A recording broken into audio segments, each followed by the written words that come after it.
Hi friends, ಎಲ್ಲರಿಗೂ ನಮಸ್ಕಾರಗಳು. ನಾನು ನಿಮ್ಮ ಕೃಷ್ಣ ನಾಯಕ್, ಫೋಕಸ್ ಯೂಟ್ಯೂಬ್ ಚಾನಲಿಂದ. ಸ್ನೇಹಿತರೆ, ಇಂದು ಅಂದರೆ 3/10/2021 ನಡೆದಂತಹ ಸಿವಿಲ್ PSI ಹುದ್ದೆಗಳ ನೇಮಕಾತಿ ಪರೀಕ್ಷೆಯ GK ಪ್ರಶ್ನೆ ಪತ್ರಿಕೆ 1 ಅಂದರೆ ಕ್ವಶನ್ ಪೇಪರ್ 1 ಏನಿತ್ತು, ಅದಕ್ಕೆ ಸಂಬಂಧಪಟ್ಟಂತೆ ಈ ಒಂದು ಪ್ರಶ್ನೆ ಪತ್ರಿಕೆಯಲ್ಲಿ ಯಾವೆಲ್ಲ ಪ್ರಶ್ನೆಗಳನ್ನು ಕೇಳಲಾಗಿತ್ತು ಎಂಬುದನ್ನು ನಾನು ತಿಳಿಸುವಂಥ ಒಂದು ಪ್ರಯತ್ನವನ್ನು ಮಾಡ್ತೇನೆ.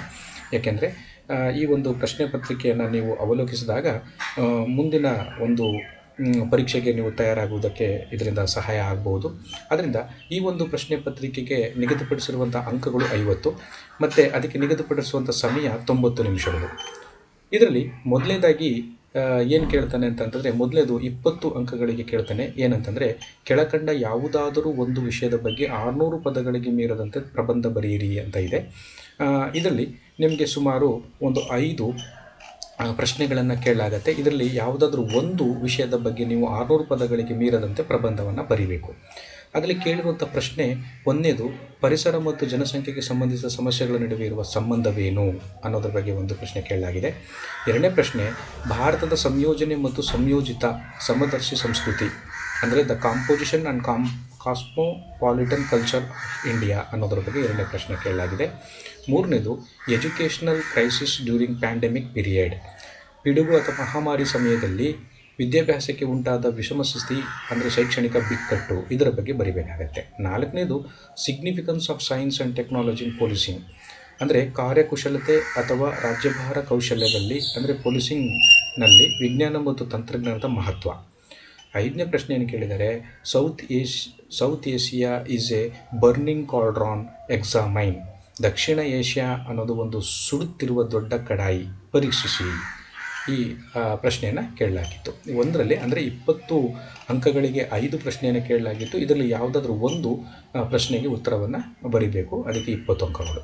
ಎರಡನೇ ಪ್ರಶ್ನೆ ಏನು ಅಂತಂದರೆ, translate the following paragraph from Kannada to English, ಈ ಕೆಳಕಂಡ ಪ್ಯಾರಾವನ್ನು ಕನ್ನಡದಿಂದ ಇಂಗ್ಲೀಷ್ ಭಾಷೆಗೆ ಅನುವಾದಿಸಿ ಅಂತ ಇದೆ. ಇದಕ್ಕೆ 10 ಅಂಕಗಳು. ಅಂದರೆ ಕನ್ನಡದಿಂದ ಇಂಗ್ಲೀಷ್ಗೆ ಅನುವಾದವನ್ನು ಮಾಡಬೇಕಾಗತ್ತೆ. ಇದರಲ್ಲಿ ಕೇಳಿರುವಂಥದ್ದೇನು, ಮನುಷ್ಯರಿಗೆ ಅಥವಾ ಇತರ ಜೀವಿಗಳಿಗೆ ಹಾನಿ ಅಥವಾ ತೊಂದರೆ ಉಂಟು ಮಾಡುವಂತಹ ಸ್ವಾಭಾವಿಕ ಪರಿಸರಕ್ಕೆ ಹಾನಿಯುಂಟು ಮಾಡುವ ರಾಸಾಯನಿಕಗಳು, ಸೂಕ್ಷ್ಮ ಕಣಗಳ ವಸ್ತು ಅಥವಾ ಜೈವಿಕ ಸಾಮಗ್ರಿಗಳು ಭೂಮಿಯ ವಾತಾವರಣಕ್ಕೆ ಸೇರಿಕೊಳ್ಳುವುದಕ್ಕೆ ವಾಯು ಮಾಲಿನ್ಯ ಎಂದು ಹೆಸರು. ವಾತಾವರಣವು ಒಂದು ಸಂಕೀರ್ಣ ಚಲನಶೀಲ ಸ್ವಾಭಾವಿಕ ಅನಿಲ ರೂಪದ ವ್ಯವಸ್ಥೆಯಾಗಿದ್ದು, ಭೂಮಿಯ ಮೇಲಿನ ಜೀವಜಾಲ ಪೂರಕವಾಗಿ ನಿಲ್ಲಲು ಅದು ಅತ್ಯಂತ ಅಗತ್ಯವಾಗಿರುತ್ತದೆ. ವಾಯು ಮಾಲಿನ್ಯದ ಕಾರಣದಿಂದ ಉಂಟಾಗುವ ವಾಯುಮಂಡಲ ಓಝೋನ್ ಬರಿದಾಗುವಿಕೆಯು ಮಾನವನ ಆರೋಗ್ಯವಷ್ಟೇ ಅಲ್ಲದೆ ಭೂಮಿಯ ಪರಿಸರ ವ್ಯವಸ್ಥೆಗಳು ಒಂದು ಅಪಾಯವಾಗಿ ಪರಿಣಮಿಸುತ್ತದೆ ಎಂಬುದನ್ನು ಬಹಳ ಹಿಂದೆ ಗುರುತಿಸಲಾಗಿದೆ. ವಾಹನಗಳಲ್ಲಿ, ವಿದ್ಯುತ್ ಸ್ಥಾವರಗಳಲ್ಲಿ ಹಾಗೂ ಬಗೆ ಬಗೆಯ ಕೈಗಾರಿಕಾ ಪ್ರಕ್ರಿಯೆಗಳಲ್ಲಿ ಪಳೆಯುಳಿಕೆ ಇಂಧನಗಳನ್ನು ಉರಿಸುವುದು, ಇವೇ ಮೊದಲಾದ ಮಾನವ ಚಟುವಟಿಕೆಗಳು ಸಹ ಗಣನೀಯ ಪ್ರಮಾಣದಲ್ಲಿ ಧೂಳನ್ನು ಉತ್ಪತ್ತಿ ಮಾಡುತ್ತವೆ. ಇಡೀ ಭೂಮಂಡಲವನ್ನು ಸರಾಸರಿಯಾಗಿ ಪರಿಗಣಿಸುವುದಾದರೆ, ಮಾನವ ಚಟುವಟಿಕೆಗಳ ಕಾರಣದಿಂದ ಸೃಷ್ಟಿಸಲ್ಪಟ್ಟ ಮಾನವಜನ್ಯ ಧೂಳು ಪ್ರಸ್ತುತ ನಮ್ಮ ವಾತಾವರಣದಲ್ಲಿರುವ ಧೂಳಿನ ಒಟ್ಟು ಪ್ರಮಾಣದ 10% ಭಾಗವನ್ನು ಆಕ್ರಮಿಸಿಕೊಳ್ಳುತ್ತದೆ. ವಾಯುವಿನಲ್ಲಿನ ಸೂಕ್ಷ್ಮ ಕಣಗಳಲ್ಲಿನ ಮಟ್ಟವು ಹೆಚ್ಚುತ್ತಿರುವುದು ಹೃದ್ರೋಗ, ಶ್ವಾಸಕೋಶದ ಕಾರ್ಯಕ್ಷಮತೆಯಲ್ಲಿ ವ್ಯತ್ಯಾಸ ಉಂಟಾಗುವುದು ಮತ್ತು ಶ್ವಾಸಕೋಶದ ಕ್ಯಾನ್ಸರ್ನಂಥ ಅಪಾಯಗಳಿಗೆ ಕಾರಣವಾಗುತ್ತದೆ ಅಂತ ಇಷ್ಟು ಒಂದು ಈ ಪ್ಯಾರಾದಲ್ಲಿ ಕೊಡಲಾಗಿದೆ. ಇಷ್ಟನ್ನು ನೀವು ಕನ್ನಡದಿಂದ ಇಂಗ್ಲೀಷ್ಗೆ ಟ್ರಾನ್ಸ್ಲೇಟ್ ಮಾಡಬೇಕು, 10 ಮಾರ್ಕ್ಸು. ಅದೇ ರೀತಿ ಮೂರನೇ ಕ್ವಶನ್ಸ್ ಏನಿದೆ ಅಂದರೆ, translate the following gist from English to Kannada, ಇದಕ್ಕೆ 10 ಅಂಕಗಳಿದೆ. ಅಂದರೆ ಕೆಳಕಂಡ ಖಂಡಿಕೆಯನ್ನು ಇಂಗ್ಲೀಷಿಂದ ಕನ್ನಡಕ್ಕೆ ಭಾಷಾಂತರಿಸಿ ಅಂತ ಇದೆ. ಅದರಲ್ಲಿ ಏನು ಹೇಳಿದ್ದಾರೆ, ground water has emerged as the primary water source and poverty reduction tool in India's rural areas on account of it's near universal availability, dependability and low capital cost. It is the most preferred source of water to meet the requirements of various user sectors in India. Groundwater has made significant contribution to the growth of India's economy and has been an important catalyst for its socio-economic development. It's important as a precious natural resource in the Indian context can be gauged from the fact that more than 85% of India's rural domestic water requirements, 50% of its urban water requirements and more than 50% of its irrigation requirements are being met from groundwater resources. The increasing dependence on groundwater as a reliable resource of water has resulted in its large scale and often indiscriminate development in various parts of the country. Without due regard to the recharging capacities of aquifers and other environmental factors, the unplanned and the non-scientific development of groundwater resources, mostly driven by individual initiatives, had led to an increasing stress on the available resources. The adverse impacts can be observed in the form of long-term decline of groundwater levels, desaturation of aquifers zones, increased energy consumption for lifting water from progressively deeper levels, and quality deterioration due to saline water intrusion in coastal areas in different parts of the country. On the other hand, there are areas in the country where groundwater development is still at low key in spite of the availability of sufficient resources. Similarly, the canal command areas suffer from problems of water logging and soil saliently salinity due to the gradual rise in ground water levels ಅಂತ ಇದೆ. ಇದು ಇಂಗ್ಲೀಷ್ನಲ್ಲಿದೆ, ಇದಕ್ಕೆ ನೀವು ಕನ್ನಡಕ್ಕೆ translate ಮಾಡಬೇಕು. ಇದಕ್ಕೆ ನೀಡಿರುವಂತಹ ಅಂಕ 10, ಅಂದರೆ ಕನ್ನಡದಿಂದ ಇಂಗ್ಲೀಷ್ನ ಕನ್ನಡಕ್ಕೆ 10 ಅಂಕಗಳನ್ನು ನಿಗದಿಪಡಿಸಿರುವಂಥದ್ದು. 4ನೇ ಪ್ರಶ್ನೆ, ರೈಟ್ ಎ ಸಮ್ಮರಿ ಅಂದರೆ precis of the Kannada passage given below by reducing to 1/3 of the size and providing a suitable title.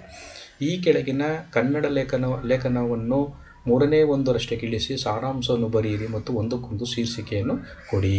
ಅಂದರೆ ಈ ಒಂದು ಪ್ರಶ್ನೆಗೆ ಕೊಟ್ಟಿರುವಂಥ ಅಂಕ 10. ಅಂದರೆ ಇಲ್ಲಿ ಕೊಟ್ಟಿರುವಂತಹ ಲೇಖನ ಏನಿದೆಯೋ, ಸಮರಿ ಏನಿದೆಯೋ, ಇದನ್ನೆಲ್ಲ ಕಂಪ್ಲೀಟಾಗಿ ಓದ್ಬಿಟ್ಟು ಇದರಲ್ಲಿ ಬರುವಂಥದ್ದನ್ನು ನೀವು 1/3 ಭಾಗಕ್ಕೆ ಇಳಿಸ್ಕೋಬೇಕು. ಉದಾಹರಣೆಗೆ 100 ಪದಗಳು ಬಂದಿದೆ ಅಂದರೆ 1/3 ಭಾಗ ಅಂದರೆ ನೀವು ಅದನ್ನು ಬೈಫರ್ಕೇಟ್ ಮಾಡಬೇಕು. ಅಂದರೆ 30-35 ಪದಕ್ಕೆ ಇಳಿಸ್ಕೋಬೇಕಾಗತ್ತೆ. ಆ ರೀತಿ ಬರುತ್ತೆ.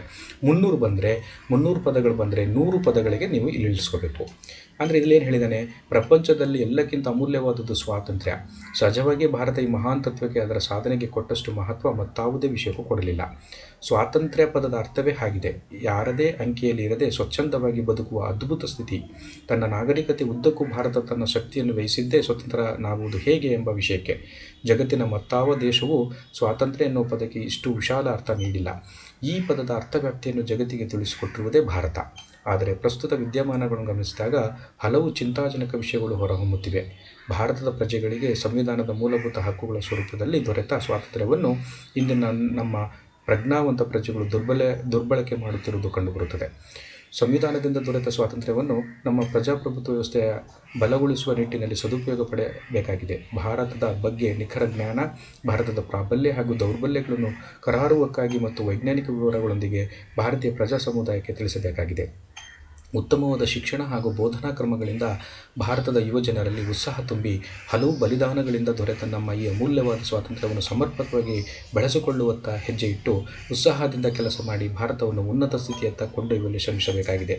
ಸ್ವಾತಂತ್ರ್ಯ ಎಂದರೆ ಜವಾಬ್ದಾರಿತನ ಎಂಬ ವಿಷಯವನ್ನು ಅರಿತು ತಾನೊಬ್ಬ ಜವಾಬ್ದಾರಿಯುತ ಪ್ರಜೆಯಾಗಿ ನಿಸ್ವಾರ್ಥ ಸೇವಾ ಮನೋಭಾವದಿಂದ ಪ್ರಾಮಾಣಿಕವಾಗಿ ರಾಷ್ಟ್ರದ ಪ್ರತಿ ಕರ್ತವ್ಯ ನಿರ್ವಹಿಸಿದರೆ ಭಾರತವು ಒಂದು ಬಲಿಷ್ಠ ರಾಷ್ಟ್ರವಾಗಿ ನಿರ್ಮಾಣವಾಗಲಿದೆ ಅಂತ ಹೇಳ್ಬಿಟ್ಟು ಇಷ್ಟು ವಿಷಯವನ್ನು ಇಲ್ಲಿ ಕೊಡಲಾಗಿದೆ. ಇದನ್ನು ನೀವು 3/1 ಭಾಗಕ್ಕೆ ಇಳಿಸ್ಕೊಳ್ಬೇಕಾಗುತ್ತೆ. ಇಲ್ಲಿವರೆಗೆ ಏನು ಇವತ್ತು ನಡೆದಂತಹ PSI ಸಿವಿಲ್ PSI ಹುದ್ದೆಗಳಿಗೆ ನಡೆದಂಥ GK ಜನರಲ್ ನಾಲೆಡ್ಜ್ಗೆ ಸಂಬಂಧಪಟ್ಟಂಥ ಪೇಪರ್ 1ಕ್ಕೆ ಸಂಬಂಧಪಟ್ಟಂತೆ ನಾನು ವಿಚಾರವನ್ನು ಯಾವ ರೀತಿ ಪ್ರಶ್ನೆಗಳು ಬಂದಿದೆ ಎಂಬುದನ್ನು ನಿಮ್ಮ ಮುಂದೆ ನಾನು ತಿಳಿಸಿದ್ದೇನೆ.